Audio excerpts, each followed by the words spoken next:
திடீர்னு நம்ம ஸ்டாஃப் வந்து எதிர்த்த கடையில ரெய்டுன்னு சொன்னாங்க. வந்து பார்க்கறதுக்குள்ள எல்லாம் முடிஞ்சிருச்சு. எல்லாம் வேஸ்டா போச்சுல. ரொம்ப நடிக்காதீங்க சார். இது எல்லாமே உங்க ஏற்பாடுதான்னு புரிஞ்சுக்க தெரியாது சின்ன குழந்தை இல்லனா.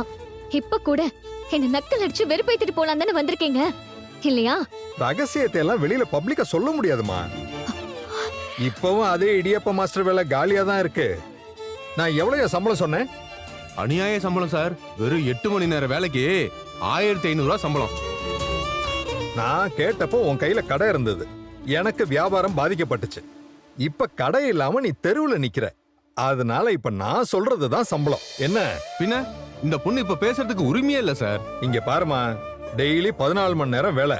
காலையில 5 மணிக்கு வந்துடணும். சாயந்தரம் 7 மணிக்கு தான் விடுவேன். இடியாப்பம், வடகரி, குருமா, தேங்காய் பால் எல்லாமே பண்ணி வச்சுட்டு கூட மத்த ஐட்டங்களுக்கும் உதவி பண்ணணும். ஆனா சம்பளம் 500 ரூபாய் தான். ஏன்னா இங்க ஆம்பளை மாஸ்டருக்கே சம்பளம் 800 ரூபா தான். அதுவும் நீ பொம்பளை. ஒரே ஒரு ஐட்டம் தான் பண்ண போற. போனா போகுது. 500 ரூபா தரலாம்னு ஃபிக்ஸ் பண்ணி வச்சிருக்கேன். என்ன சொல்ற? நான் தோத்து போயிட்டேன்னு முடிவே பண்ணிட்டீங்களா சார்? பின்ன கடைய சீல் வச்சாச்சு. சோத்துக்கு என்ன பண்ணுவ? அதுக்கு 1000 வழி இருக்கு சார். ஆனா ஒண்ணு, சத்தியமா உங்க கடைக்கு மட்டும் நான் வேலைக்கு வர மாட்டேன். பாத்துக்கையா, திமிரு குறையவே இல்லை இந்த பொண்ணுக்கு. கேவலம் பொண்ணா இருந்துகிட்டு என்ன பேச்சு பேசுறா பாரு. சார், நான் கேவலம் பொண்ணு இல்ல, நான் பொண்ணு. சும்மா ஒடுக்கி வச்சா மூலையில உட்கார்ந்து அழற அந்த காலத்து பொண்ணு கிடையாது. தலையில அடிச்சு பூமிக்குள்ள புதைச்சு வச்சாலும் முளைச்சு வருவேன் சார். அதான் சார் இந்த பொண்ணோட ஸ்பெஷாலிட்டி. பாருடா, எப்படி பொழைப்ப? கந்து வெட்டிக்கு வாங்கி வச்ச கடை அம்போன்னு போச்சா? இப்ப என்ன செய்வ? சார், வண்டியை உடைச்சு போட்டா டிரைவரை மண்டி போட வச்சிடலான்னு தப்பு கணக்கு போட்டுறாதீங்க. வண்டிக்கு தான் டிரைவர் தேவை. டிரைவருக்கு 1000 வண்டி. புரியலையே.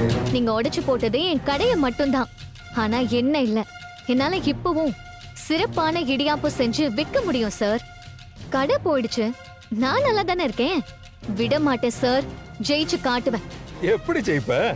கடை இல்ல, கடன் கழுத்துக்கு மேல நிக்குது. கடனை அடைப்பியா இல்ல புது கடை ஆரம்பிப்பியா? என்ன செய்வ? சார், கடை தான் சார் போச்சு. என்னோட தன்னம்பிக்கை போகல. என்ன செய்ய போறேன்னு தெரியல. ஆனா நான் செய்யறது நிச்சயம் உங்களுக்கு வயிறு எரியும். அந்த மாதிரி ஒரு காரியத்தை நான் செஞ்சு காட்டுவேன். உங்க கண்ணு முன்னாடியே நான் ஜெயிச்சு வந்து நின்னு காட்டுவேன் சார். ஓ, என்கிட்ட சவாலா? உங்க கிட்ட உங்க முகத்துக்கு நேரா இப்ப சவால் விடுறேன். நான் நிச்சயம் உங்களை ஜெயிச்சு தொழில்ல நின்னு காட்டுவேன்.